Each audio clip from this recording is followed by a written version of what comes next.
la foi et la raison ne s'opposent pas, mais elles sont comme les deux ailes qui permettent à l'esprit humain de s'élever vers la contemplation de la vérité.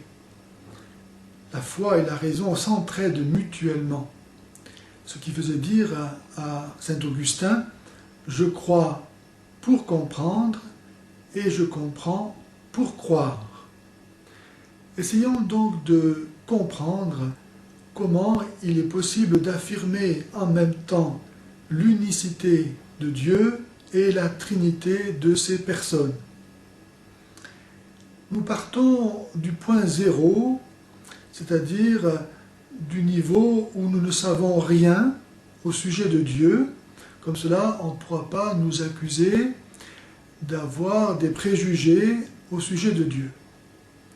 Nous nous mettons dans la peau d'un homme qui regarde le monde tel qu'il est et qui arrive à reconnaître que les êtres n'ont pas en eux-mêmes la source de leur existence. En effet, aucun être n'a décidé d'exister. À cela, il y a deux réalités qui sont appelées à témoin, c'est-à-dire le phénomène du changement et celui de la multiplicité. Le changement fait qu'un être qui existe aujourd'hui n'existait pas hier.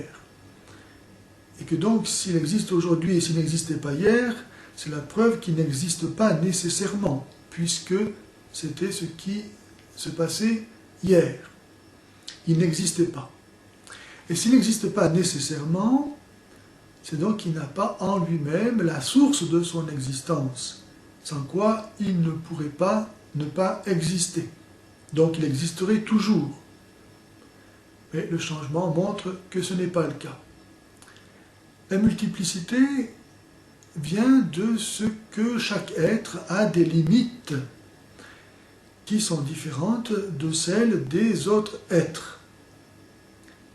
Parce qu'un être illimité, il ne peut pas avoir en lui-même la source de son existence, sans quoi cette existence serait sans limite. Elle serait parfaite, infinie. Mais nous sommes des êtres imparfaits et finis. Nous n'avons pas la source de notre existence en nous-mêmes. Et si donc rien n'existe par soi-même, cela revient à dire équivalemment que tout existe par un autre. Cet autre, qu'on appelle Dieu, existe, lui, par lui-même. Sinon, il ferait lui aussi partie de l'ensemble des êtres qui existent par un autre. Cet être qui existe par lui-même et qui donne à tous d'être, on l'appelle Dieu. Dieu est unique, car ayant la source, ou étant plutôt la source de son existence, il ne peut pas ne pas l'avoir, donc il l'a pleinement, infiniment. Or, s'il y avait deux dieux, pour qu'on puisse les distinguer l'un de l'autre, il faudrait qu'on puisse dire de l'un, lui c'est lui, parce qu'il a cela que l'autre n'a pas.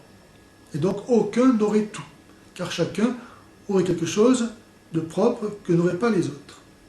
Donc aucun ne serait parfait, donc aucun ne serait Dieu. Donc Dieu est nécessairement unique.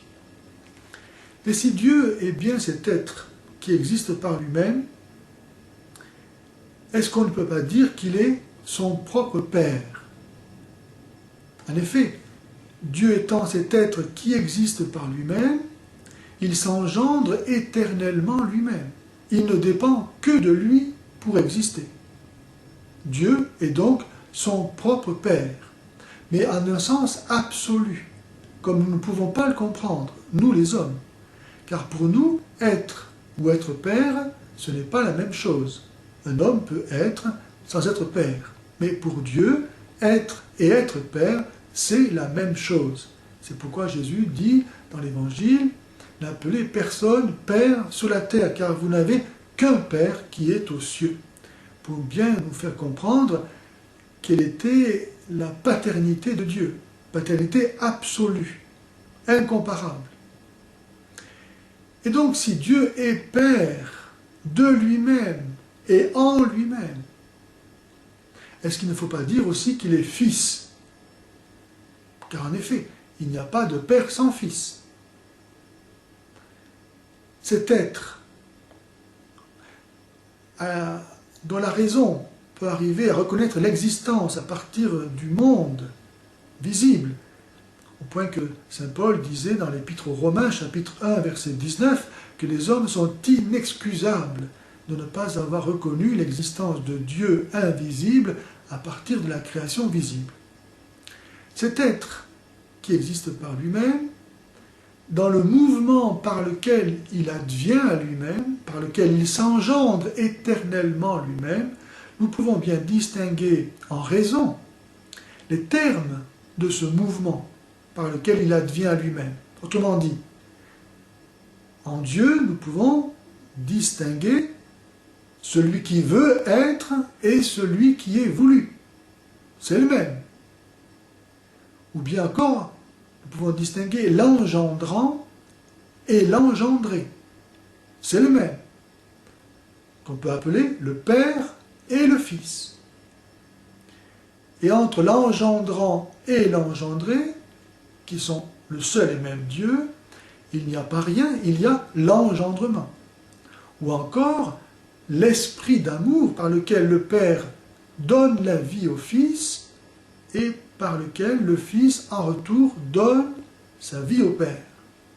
Et c'est ainsi que nous pouvons voir comment la raison peut accepter, sans renier les exigences de sa raison, que dans un même être qui s'engendre éternellement lui-même, il y ait effectivement comme la place pour les termes de ce mouvement par lequel il s'engendre lui-même de toute éternité.